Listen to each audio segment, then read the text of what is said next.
He had feel. He had intelligence. Rock and roll doesn't necessarily need the whole battery of drums, It's got to do with when to not hit, It's the silence.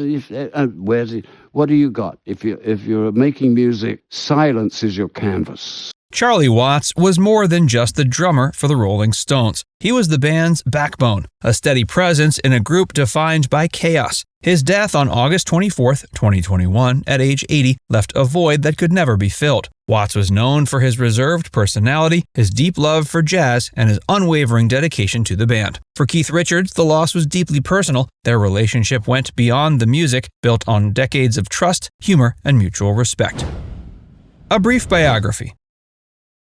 You had another job, didn't you, in advertising? Yeah. So why did you get involved with drumming as well? No, I was a drummer as well. And I was out of work, and I did more drumming than I did work.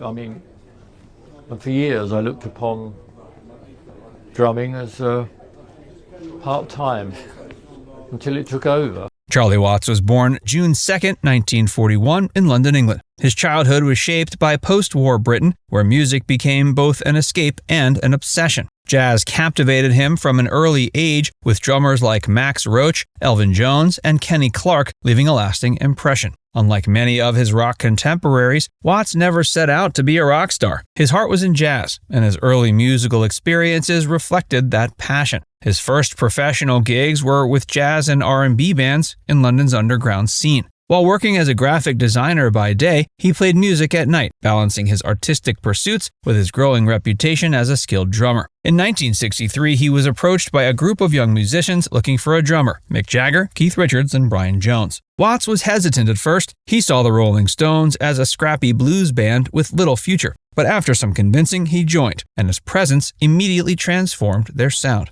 Unlike his bandmates, Watts never seemed interested in fame or excess. He married Shirley Ann Shepherd in 1964 and remained loyal to her throughout his life. While Jagger and Richards became known for their wild antics, Watts preferred a quieter existence. He was often seen sketching during downtime on tour, and his love of jazz never faded. Over the years, he formed several jazz ensembles, recording and performing outside of the Rolling Stones when time allowed. His drumming was unique. He played with an unmatched sense of rhythm, never overpowering the music, but always driving it forward. His minimalist approach made him one of rock's most respected drummers, admired for what he didn't play as much as what he did. For nearly 60 years, he remained the heartbeat of the Stones, providing consistency in a band known for chaos. The deep bond between Keith and Charlie.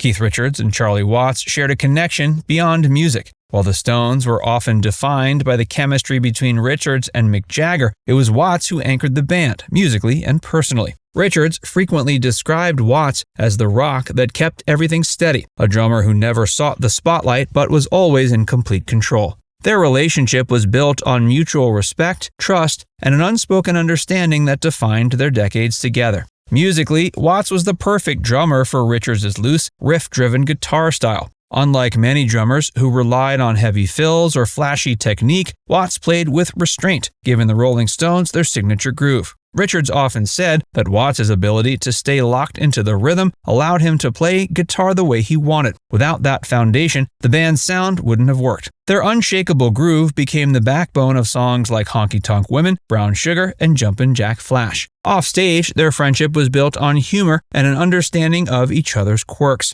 Watts, known for his quiet and reserved demeanor, had a sharp wit that could cut through any situation. Richards, wild and unpredictable, seemed to delight in Watts' deadpan humor. Despite their differences, they balanced each other. Watts was one of the few people who could call Richards out without hesitation, and Richards respected him for it. One of the most famous stories about their relationship involved an incident in the 1980s when Jagger, in a moment of arrogance, referred to Watts as "my drummer." Watts, offended by the remark, reportedly got dressed in a suit, walked to Jagger's hotel room, and punched him in the face, saying, quote, "I'm not your drummer, you're my singer." Richards recounted this story many times, always with admiration for Watts' quiet authority. It was moments like these that showed the unique bond they shared, one built on deep trust and an unspoken agreement that the Rolling Stones worked because of Watts' steady presence. For Richards, Watts wasn't just a drummer, he was a brother, a steady force in a world that often spun out of control. Their bond was one of the few constants in the unpredictable history of the Rolling Stones.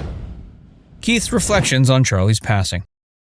Charlie's death on August 24, 2021 was a devastating blow to the Rolling Stones, but for Keith it was deeper. Watts had been a constant in his life for nearly 6 decades. In interviews following Watts' passing, Richards struggled to put his grief into words. He described it as a feeling of being unmoored, as if the foundation of everything he knew had been shaken. He admitted he still spoke to Watts in his head, a sign of how deeply ingrained their connection was. Richards' first public tribute was simple but poignant. Shortly after Watts' death, he posted a photograph of a closed drum kit with a sign reading "Closed" hanging over it. The image said more than words could. It captured the finality of Watts' absence and the space he left behind. Richards later opened up about how difficult it was to process the loss, calling Watts the coolest guy I ever met and saying that the band had lost its heartbeat. One of the hardest parts for Richards was moving forward without Watts by his side. The Rolling Stones had always been a band that pushed forward through any hardship, but this was different. For the first time, they had to continue without the one member who had never wavered. Richards admitted that even with a new drummer, the band would never be the same.